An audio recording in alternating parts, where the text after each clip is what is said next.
Se ve, Mario Vargas Llosa se ve, a ver, confirmando con las manitos, emoticones. Ahí está, Sí, con el se ve, se micro ve. también, gracias a ese joven, a esos jóvenes. Muy bien, gracias chicos. Vamos a ver ahora sí, Mario Vargas Llosa, autor arequipeño, orgullo peruano, Premio Nobel de Literatura que ganó en el año 2010. ¿No? Entonces él es Mario Vargas Llosa, está su rostro. Nació aquí, en esta ciudad blanca, en Arequipa. ¿Cuándo nació mi cita? El 28 de marzo de 1936 y acaba de fallecer hace pocos, ¿no? Hace unos meses, en abril, 2 semanas después de su cumpleaños, un 13 de abril de este año, falleció Vargas Llosa a los 89 años de edad. Ya, muy bien, ahora vamos a pasar a ver cuál es su corriente literaria, ¿no? Bueno, Mario Vargas Llosa, la mayoría de sus novelas, es más conocido por sus novelas, no tiene muchos ensayos también, es muy larga su obra literaria, su producción literaria es larguísima, ya, inmensa. Entonces, él sobresale, claro, tiene ensayos conocidos, pero él sobresale es por sus novelas de corte político, social, que se enmarcan mucho en la realidad triste de un país, en las corrupciones, en la política. Mayormente sus novelas son de esos temas, ¿no? Aunque tiene también de otros temas. Conversación en la Catedral es una novela crítica y política encerrada dentro del realismo social urbano. Igual que la corriente literaria de Mario Vargas Llosa, que es realismo social urbano, porque siempre está dentro de una sociedad, casi todas sus novelas son marcadas en una sociedad urbana de la ciudad, esos son sus personajes, ahí pasan cosas, etcétera, como en esta novela Conversación en la Catedral. Entonces, habiéndote hecho esta introducción de nuestro premio Nobel, vamos a pasar a ver el temario. Ya, el temario es el siguiente, la producción literaria de Mario Vargas Llosa, Conversación en la Catedral, la novela esta que es tremendamente larga y de narrativa bastante difícil, no tiene un solo narrador, tiene diferentes tipos de narración, tiene voces múltiples, es una narración súper fragmentada, es como un rompecabezas, que hay que armar un rompecabezas de ideas, por eso esta novela no se puede leer una sola vez, no se entiende, ni dos, tres quizá ya, pero haciendo esquemas y todo, y cuando la armas es una novela maravillosa, linda, ya, que te refleja todo el dolor que trae los mecanismos de una dictadura enmarcado en el gobierno de Manuel Odría, porque esta novela tiene como fondo político, social, el gobierno de Manuel Odría, que de verdad existió en el Perú, ¿no? Este presidente, ¿sí? Ahora, Odría no es un personaje directo en la novela, se le menciona, todo ocurre alrededor de su gobierno, ¿ya? Muy bien. Y luego de la conversación en la catedral, que es la novela que vamos a ver, hacemos su respectivo análisis literario, aunque yo lo voy a ir haciendo conforme vaya diciendo ciertas cosas, para no, todas las diapositivas son como 18 o 20 más. Entonces hay que tratar de resumir todo y al final solo leer algunas diapositivas, ¿no? Leer lo que ya se dijo, ¿ya? Porque sería redundar si se explica otra vez las diapositivas. Entonces vamos a tratar de hacerlo lo más rápido, pero a la vez lo más claro. Ya tú no te preocupes que por muy fragmentada.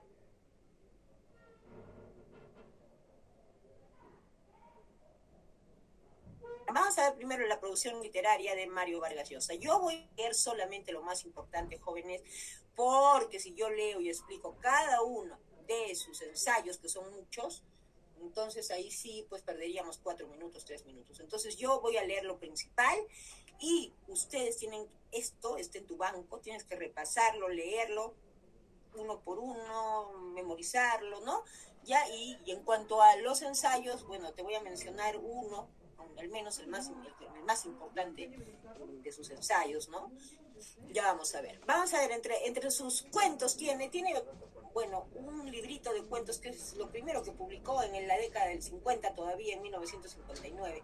Sin embargo, él no es un autor que pertenece a la generación del 50 propiamente. Podría ser por este cuentito, este librito de 6 cuentos, Los Jefes.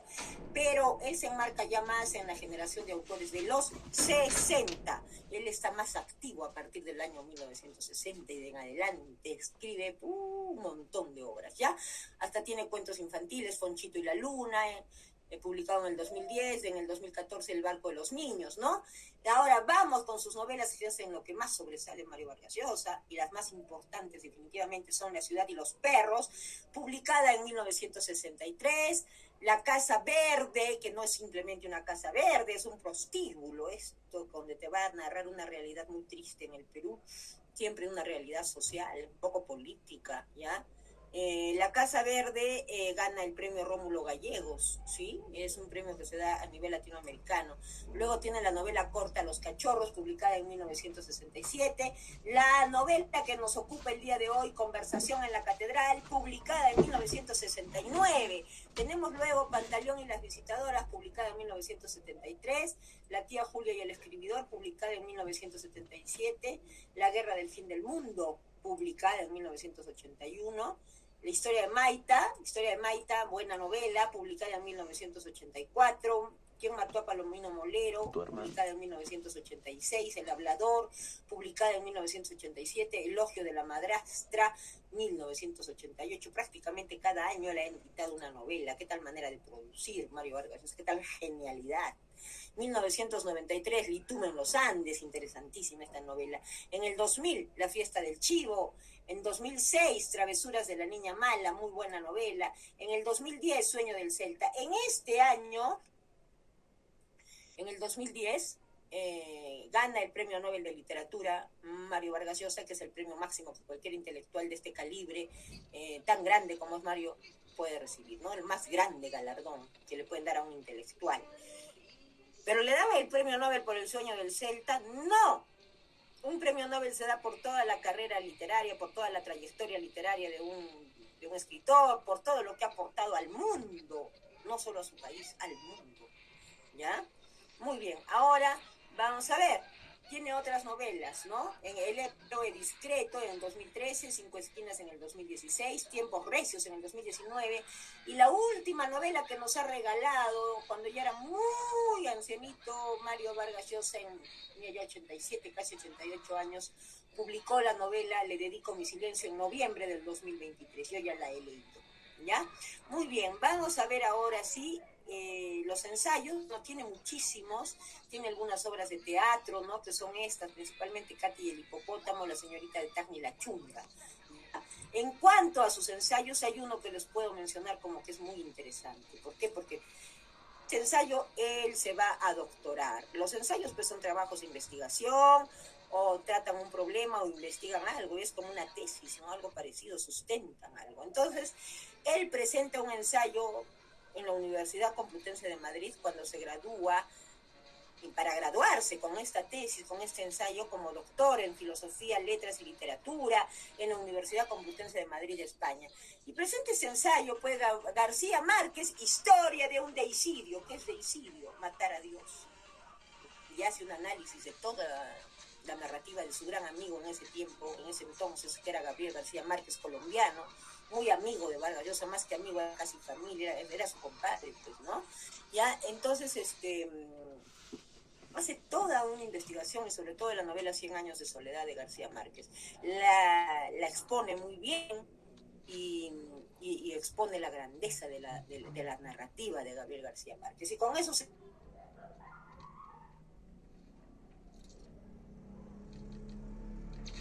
Complutense Vargas Llosa. Otro ensayo importante que podríamos nombrar es La orgía perpetua, Flaubert y Madame Bovary.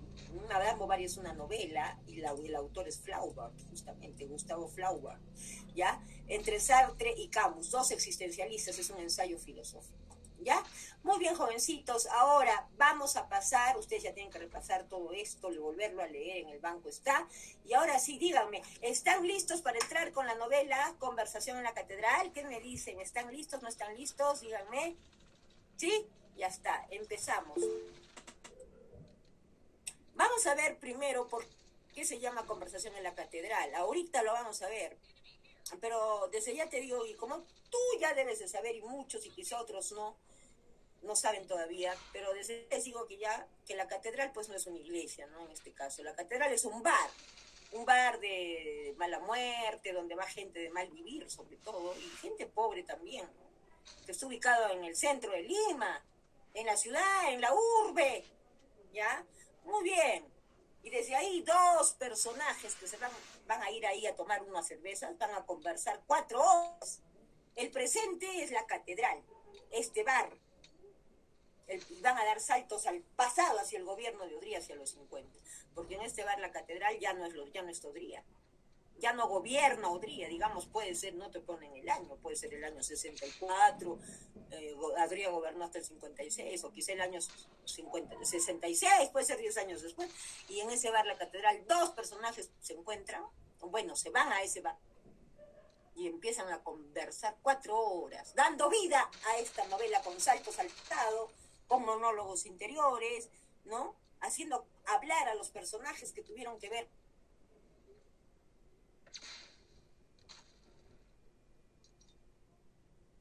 en el presente y así vuelven al pasado, y así es una novela muy fragmentada. ¿Ya? Muy bien. Y que es bastante largo y hay que leerlo de una vez. Y en base a ese fragmento ya tú vas a enterarte de muchas cosas. ¿Está bien? Solo 3 manitos de los 60 y tantos que hay acá. A ver, participaciones en el micro, en el chat, en todo sitio. A ver. Jóvenes, estamos en la última hora, no nos durmamos, más que es domingo, peor. Ya, ahí está, muy bien, excelente, buena participación, ahora sí. Vamos a ver, el capítulo 1, tú tienes todo el capítulo 1 en tu banco de contenido digital, tú lo tienes, ¿sí? Léelo todito. No lo voy a entender bien, Miss, porque es una difícil narrativa, sí, pero mira, según como yo voy analizando esto, así más o menos voy a analizar cada párrafo, ¿ya? Entonces, mira, aquí yo tengo que aclararte algo. La novela en el capítulo 1 no va a empezar de frente hablando del gobierno de Odría y ni en una narración lineal. No. Es en un año que ya te dije antes. No es el gobierno de Odría, puede ser el año 1966, 10 años después, puede ser 8 años después, puede ser 15 años después. Lo que pasa es que ya no está Odría. Calculando la edad de Santiago, que dicen que es un treintón, pues debe ser 10 años después del gobierno de Odría, quizá un poco menos, unos 8 años. Entonces, ¿quién era Santiago? Santiago Zavala o Zabalita es el protagonista prácticamente de esta novela, que era un chico adinerado, vivía en una casa de familia de dinero, la familia Zavala, su padre, Fermín Zavala, era muy adinerado, tenía empresas, una casa, comodidades, empleados, choferes, todo, y él vivía con, bueno, su entorno de Santiago Zavala era de ricos, hasta que estudiaba en la universidad, y ahí tiene una discusión con su padre. No quiere decir que no lo quisiera su padre, amaba a su padre, amaba a su madre, pero discrepaba con ellos porque el mundo de ricos le parecía muy hipócrita. Santiago tenía un poco las ideas izquierdistas, a pesar de ser rico, y conversaba con todo tipo de gente, no era marginador como sus padres, ni como el entorno que le rodeaba, de ricos. Hasta que un día tiene una discusión con su padre y se va de su casa. Cuando está más o menos en 5º año de la universidad, terminando periodismo. Porque por muy al contrario de lo que quería su madre, doña Zoila, y su padre, Fermín Zavala, quería que entre a la Pontificia Universidad Católica del Perú, porque ahí van los chicos bien, o sea, los ricos. Dijo, no, yo me presento a la San Marcos. No hizo caso, creyeron que era broma, se presentó a la San Marcos.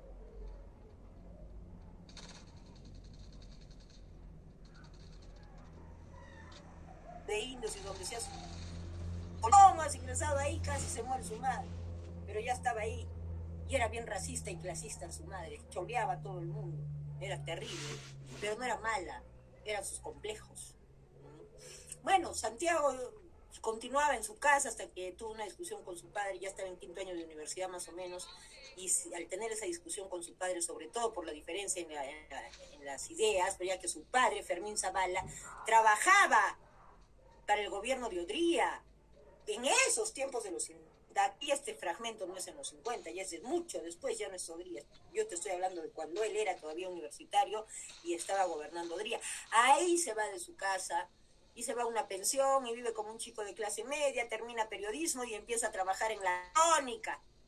Y ahora, en este presente en el que yo te voy a leer, ya voy a irte leyendo y explicando algunas cosas, Santiago Zavala o Zabalita ya no es rico, visita a su familia de vez en cuando, es un chico de clase media también, que tiene todo, pero es de clase media nomás.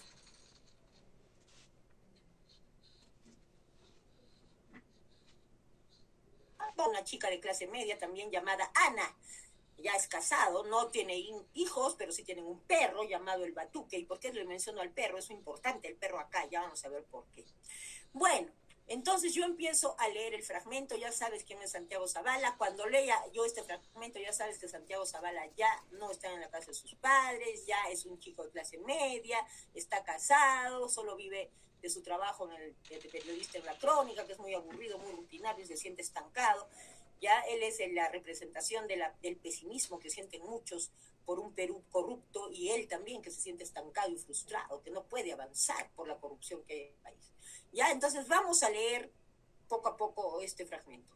¿Estás listo para escucharlo? A ver, ¿has entendido lo que te he dicho hasta ahorita, lo que te he explicado, el preámbulo que te he hecho? A ver, sin mentiras. También quien no entendió debe bajar la mano y decir no, o preguntarme por el chat. Ya. Bien, entonces voy a empezar a leer el fragmento y dice así. Desde la puerta de la Crónica, Santiago mira la avenida Tacna sin amor. Automóviles, edificios iguales y descoloridos, esqueletos y avisos luminosos flotando en la neblina. El mediodía, gris. ¿En qué momento se había jodido el Perú? Los canillitas merodean entre los vehículos detenidos por el semáforo de Wilson, voceando los diarios de la tarde, y él echa a andar despacio hacia la colmena, las manos en los bolsillos, cabizbajo, va escoltado por transeúntes que van también hacia la Plaza San Martín. Él, dice, o sea, Zabalita, él era como el Perú. Zabalita se había jodido en algún momento, piensa. ¿En cuál? Frente al Hotel Crillón, un perro viene a lamerle los pies. No vayas, está rabioso, fuera de aquí, y lo bota Zabalita al perro. El Perú jodido, piensa. Carlitos, jodido. Todos jodidos, piensa. No hay solución. Ve una larga cola en el paradero de los colectivos a Miraflores. Cruza la plaza y ahí está Norwin. ¿Quién era Norwin? Norwin era un periodista que en los años 50 durante el gobierno de Odría trabajó también en la Crónica. Ahora trabajaba en el diario de La Competencia, pero era amigo pues de Zabalita. Entonces ahí estaba Norwin. A ver, ya está Norwin, dice. Y lo saluda pues Zabalita. ¡Hola, hermano! En una mesa del Barcela. Siéntate, Zabalita, manoseando un chilcano. Un chilcano es un trago, ¿no? Y haciéndose lustrar los zapatos, le invita un trago. ¿Quién le invita un trago a quién mismo? Norwin, a Zabalita.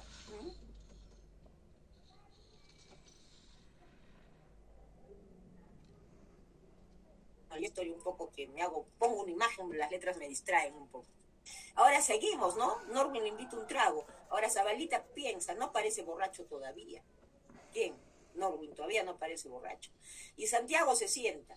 Indica al lustrabotas que también le lustra los zapatos a él. Y el canillita que dice, listo, jefe, ahorita, jefe, se los dejaría como espejos, jefe. Ahora, Norwin le dice a Zabalita, los que no se te ve, señor editorialista, dice Norwin. Y Norwin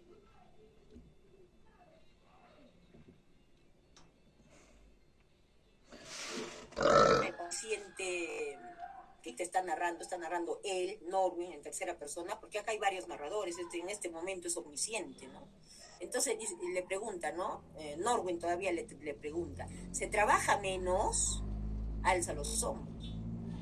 Y sigue pensando aquí, Zabalita, ¿no? Él se trabaja menos, alza los hombros. A lo mejor había sido ese día que el director lo llamó, y mira cómo mezcla el pensamiento, eso está pensando Zabalita. Se trabaja menos pensando, a los hombros. Y a lo mejor había sido ese día que el director lo llamó, mira cómo se mezcla la pregunta, se trabaja menos, el mismo Zabalita con el omnisciente. A lo mejor había sido ese día que el director lo llamó a él, a Zabalita, y mezcla ese pensamiento con el presente. Pide una cristal helada, fría, en el bar que están, en el Barcela. ¿Y qué le pide el director a Zabalita? Reemplazar a Orgambide. ¿Para qué? Porque Orgambide trabajaba en las editoriales, entonces reemplaza a Orgambide. Zabalita, él solito se pregunta, está pensando. Él había estado en la universidad y podía escribir editoriales. No, Zabalita, todo eso lo piensa y vuelve a pensar y dice, ahí me jodí. Ahí se arruinó, según él, Zabalita, cuando aceptó el puesto de editorial. Y sigue pensando Zabalita ahora en primera persona. Vengo temprano, me da mi tema, me tapo la nariz y en 2 o 3 horas, listo, jalo la academia y ya está. O sea, ahí te están dando a entender en eso, de que vengo temprano, me da mi tema, me tapo la nariz, como que le apeste el trabajo, ya no estar en esa misma rutina. Y en 2 o 3 horas jalo la bomba y me voy, está aburridazo y feo el trabajo, ya está estancado, ya le gusta el periodismo, pero quiere ascender y no puede por la corrupción que ha quedado en el país, ¿ya? Ahora, Norwin se empeña en pagar la cerveza, la lustrada, y se dan la mano. Santiago regresa al paradero, el colectivo que toma es un Chevrolet. Luego llega al departamento donde vive con su esposa Ana, que no eran casados, pero sí tenían un perro, el perro llamado Batuque, un perro muy engreído por los dos. En este tiempo que estoy leyéndote este fragmento, puede ser el año 66, 64, no te he dicho ya antes, cualquier año después de Odría, ¿qué había en ese momento ahí? Una epidemia de rabia canina en Lima. Por eso cuando se le acerca un perro a Zabalita le dice, ay, no vayas a estar rabioso, fuera de aquí, tiene miedo. ¿Ya? Y estaban las perreras municipales en sus carros, estaban llevándose a los perros callejeros y los metían ahí a las perreras a ver, a veces los mataban, los observaban, los maltrataban también. Y de repente Ana, un día que está yendo al mercado, estaba con el Batuque, su perro engreído, y Zabalita estaba en su trabajo, y lo tiene acá, parece que era un perro chico, agarra, engreído el perro con su collar, no tenía rabia, y vienen unos negros forajidos, como dice en el fragmento que se refiere a esto, y se lo arrancan al Batuque de los barazos, y se lo llevan a su hijo de 4 patas. Ana se desespera, llora. Y por eso pasa acá lo que dice, pues, ¿no? Llega al departamento y dice, la puerta del departamento está abierta, sigo leyendo, pero no aparece el Batuque, chusco, brincando, ruidoso y efusivo. Y le pregunta a Ana, ahora que la ve, ¿por qué dejas abierta la casa cuando vas al chino? Amor, el chino era una tienda. Pero no, ahí está Ana. ¿Qué te pasa? Viene con los ojos hinchados y llorosos, despeinada. Se lo habían llevado al Batuque, amor. Me lo arrancaron de las manos, solloza. ¿Y por qué se lo llevaron? Por la rabia. Y equivocadamente, o qué sé yo, a propósito, estaba con la dueña, pues no, pero ahí pasó ese incidente. Bueno, ¿has entendido este fragmento y en qué época está ubicado? ¿Te has entendido lo de tú, que has entendido todo lo que te he dicho, lo que he interpretado acá? Ya. Muy bien, ahora vamos a continuar en base a este fragmento. Primero vamos a presentarte a los personajes principales. Ahí está Santiago Zabalita, que es el joven en torno al cual gira la historia. Es prácticamente el protagonista, un muchacho de familia rica, que luego se desclasa solito. ¿Qué es desclasarse? Bajar de clase social. Él solito baja, porque no quiere seguir con esa gente rica que era su familia, sus amigos. Claro, los visita después, pero eran muy clasistas, muy racistas. Pero sí los amaba, obviamente. ¿Ya? Era hijo de Fermín Zavala, un gran empresario, y que además en los años 50 trabajaba con Odría. Era un colaboracionista de Odría, estaba metido en la corrupción. Su papá de Zabalita, sí, y eso no le gustaba a Zabalita. Eso encima peor, y no le gustaba a nadita el gobierno de Odría, a Santiago Zavala. Bueno, hay otro personaje aquí importante, Ambrosio, un hombre proveniente de Chincha, que llega a trabajar primero como chofer de Cayo Bermúdez. Ya vamos a ver quién fue Cayo Bermúdez, mano derecha del gobierno de Manuel Rodríguez. Cayo Bermúdez, un ministro, ¿ya? Y luego de trabajar para Cayo Bermúdez como chofer, donde le pagaban muy bien a Ambrosio, que era así un medio negro de Chincha, llega a trabajar también como chofer para Fermín Zavala, el papá de Zabalita, o sea, para la familia adineradísima de Santiago Zavala. Llega a ser entonces el chofer también de Santiago Zavala, claro, de toda la familia. Ambrosio, ¿ya? Ahora, Cayo Bermúdez, este es el peor personaje de la novela, el más corrupto, el más desalmado, perverso, que mandaba matar a la gente, había llegado a ministro sin ser nadie. Él vivía en Chincha, por eso se conocía como Ambrosio desde niños, ¿ya? Porque Ambrosio también era de Chincha. Entonces, ¿qué hacía Bermúdez en Chincha? Nada, era un camionero y solo sabía disparar armas, pero el gobierno de Odría necesitaba un ministro al que se le pueda corromper y que estuviera dispuesto a deshacer las huelgas en contra de Odría. Era un gobierno dictatorial, acuérdate, un gobierno de facto. No podían haber huelgas ahí, no había libertad de expresión, no había libertad para nada. Entonces, Cayo Bermúdez le dijeron, ¿estás dispuesto a matar si hay huelgas a la gente del pueblo? ¿Sí? ¿Estás dispuesta a callar gente, a desaparecer gente si hacen huelga contra Odría? ¿Sí? ¿Y quién va y le dice eso? Espina, el coronel Espina, que el gobierno le dijo y le preguntó, ¿no conoces a alguien que pudiera hacer esto, que esté dispuesto a corromperse? Bueno, no decían pues corromperse, decían que esté dispuesto a hacer esto. Sí, conozco a un hombre que es capaz. Va Espina, que lo conocía a Cayo Bermúdez de chico, y le habla, pues, y le dice esto. ¿Estás dispuesto a esto? Sí, por buena plata, sí, por esto, al pueblo. Puedes sacar al pueblo, puedes desaparecer, meter preso al que haga...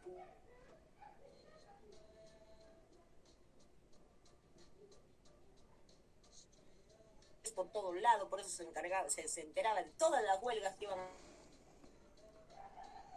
o se morían, o los mandaba a matar, o los encerraba y los metía presos. Ya está, punto.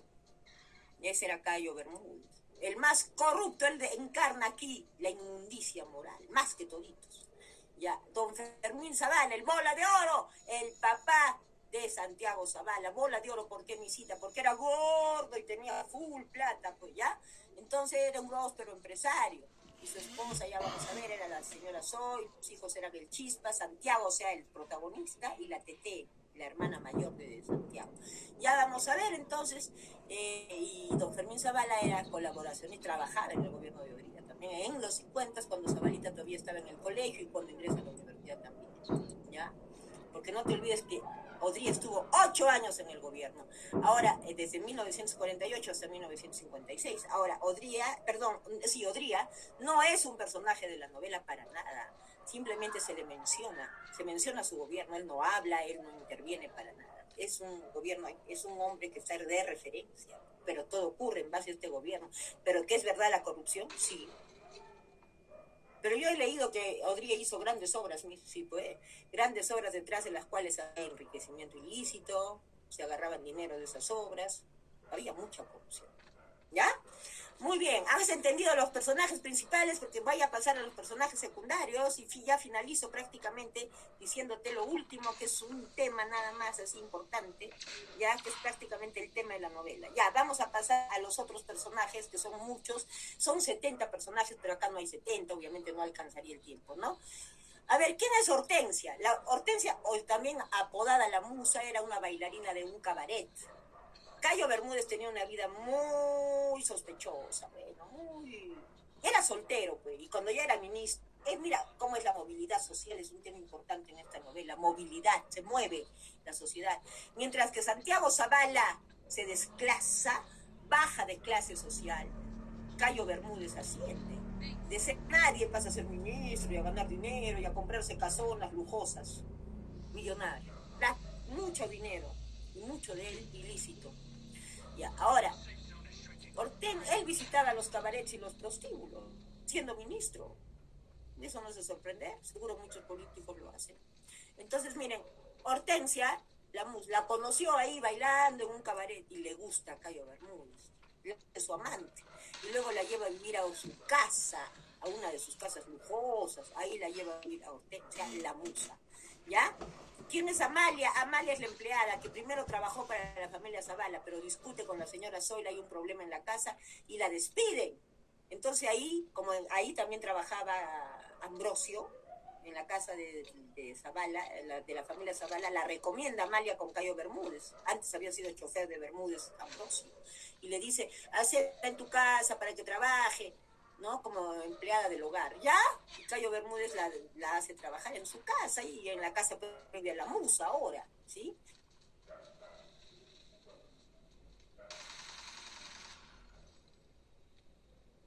Zavala, la teta mayor, el segundo es Santiago Zavala, nuestro protagonista, el último es el Chispa.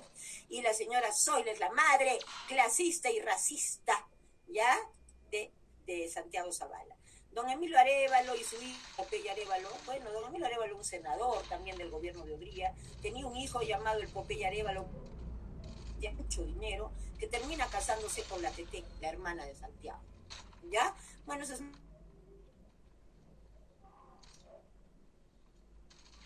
personajes. ¿Quién es el senador Landa? Miren, así como el senador Landa es otro congresista, un senador por Chiclayo, pero así como es un senador, también era un empresario, al igual que Fermín Zavala, el padre de Santiago.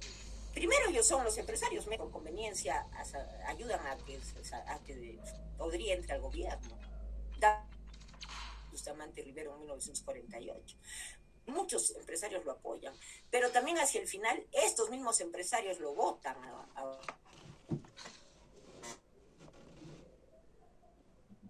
de defensa, que manejaba las armas, las Fuerzas Armadas, todo ello, ¿no? Entonces, el senador Landa, junto a Fermín Zavala, al final están en contra de Odría porque empieza a quitar acciones de sus empresas a los grandes empresarios, sin tener consideración del senador Landa, de nadie, ni de Fermín Zavala.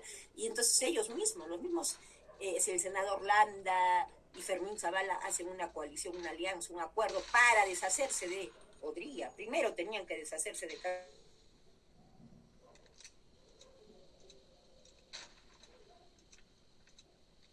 Cayo Bermúdez, lo venían planeando ya hace tiempo, y les dio resultado, y finalmente entre los dos logran sacar del gobierno ya en 1956, primero a Cayo Bermúdez, que tuvo que renunciar porque fue descubierto por todas sus corrupciones, por ellos, por el senador Landa y Fermín Zavala, y no, al final pues Cayo Bermúdez se tiene que ir del país, escapa, porque si no le esperaba directito la cárcel, y al poco tiempo cayó Odría. El coronel Espina, apodado el Serrano, es el que le va a hablar a Cayo Bermúdez y le dice si no quiere ser ministro, que si está dispuesto a corromperse. Ya te hablé del coronel Espina. ¿Quién es Queta? Una puta que conoce Cayo Bermúdez, el ministro la conoce. Él visitaba prostíbulos, cabarets, cuando ya Hortensia vivía en su casa. Hortensia decía que siempre estaba sola, que paraba muy sola porque él paraba de ministro, él era muy ocupado. Entonces se quejaba de soledad y se la lleva a Queta para que la acompañe, y vive en la casa en la casa de Cayo Bermúdez, de Hortensia, donde está pues viviendo su amante. Pero de tanto estar solitas y ociosas, terminan en una relación homosexual. ¿Quién? La musa, pues, la amante de Cayo Bermúdez con Queta. ¿Y quién las descubre en plena relación homosexual? Amalia, la empleada, que fue como entraba ahí a los cuartos, limpiaba, las vio. Se lo dice a Cayo Bermúdez, su amante, y se le llevaba muy mal con la musa, o con Hortensia Amalia, la empleada. Entonces se lo dijo. Su amante es homosexual, es lesbiana. ¿Qué? Uy, Cayo Bermúdez, compruébelo usted si quiere. Un día lo comprobó Cayo Bermúdez. Pero acá lesbianas. Queta volvió a la prostitución y Hortensia volvió al cabaretismo, al baile, ¿ya?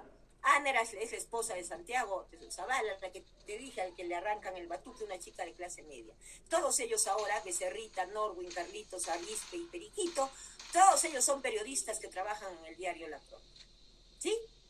¿Te quedaron claros los personajes? Dime. ¿Sabes el papel, el rol de cada uno?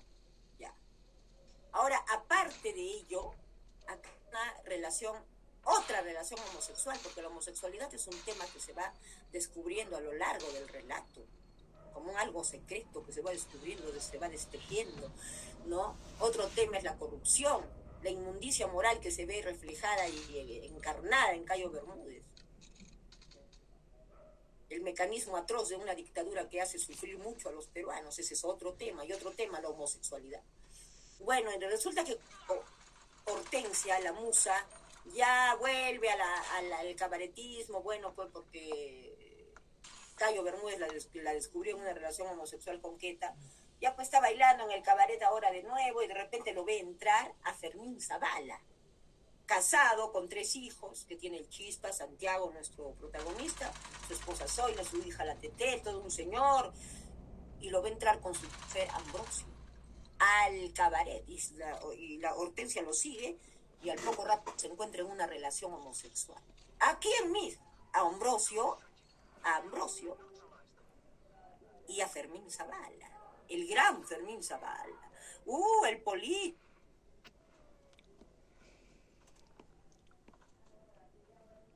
Zavala, o me da plata o esto se va a saber en todos los medios de comunicación que usted es un homosexual.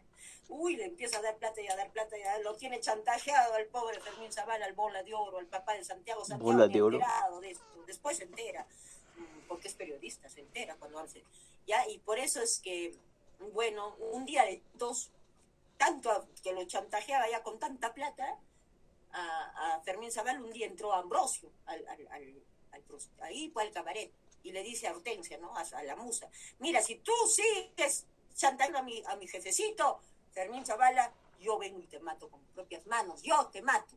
Así la amenazó.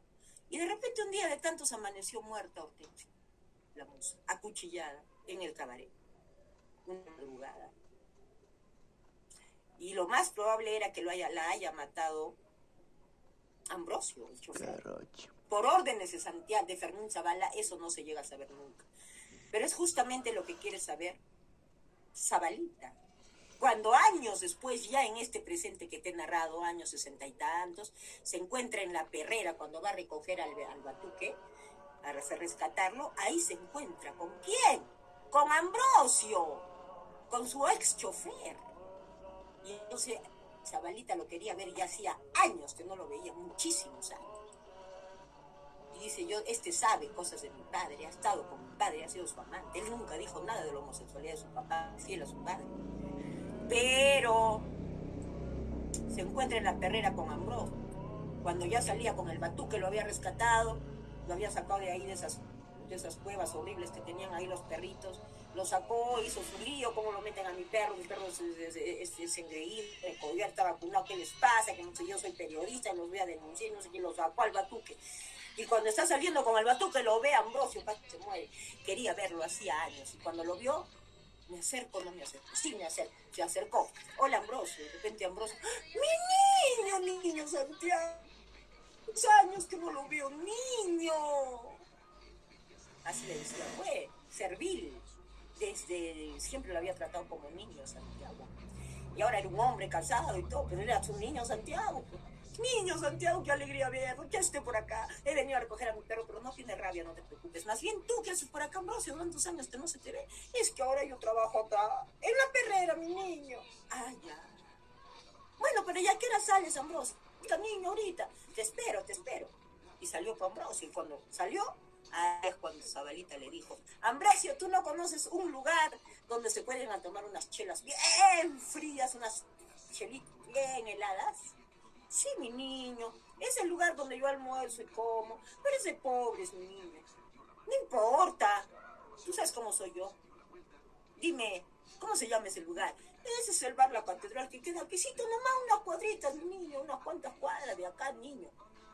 Vamos, pues, vamos, Ambrosio. Vamos, mi niño. Batuque y todos se fueron a tomar sus cervezas. Ambrosio y Santiago Zavala.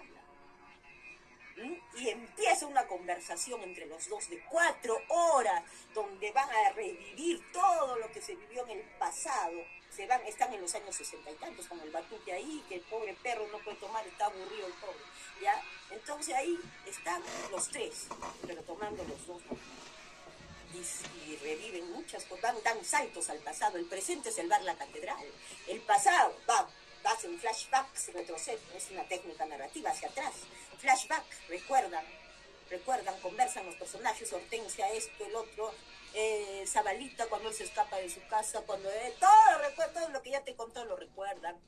Y después de 4 horas de conversación, los saltos, ¿no? Vuelven a la catedral, van otra vez, vuelven al presente, que es el bar La Catedral, van hacia allá, otra vez al pasado, a Odría, otra vez regresa, y así recuerdan toda la corrupción, todas las terribles injusticias que ocurrieron ahí, en ese gobierno. Y entonces, después de 4 horas de conversación, ya están medio borrachitos. Ahora Zabalita le quería hacer la pregunta de la tarde.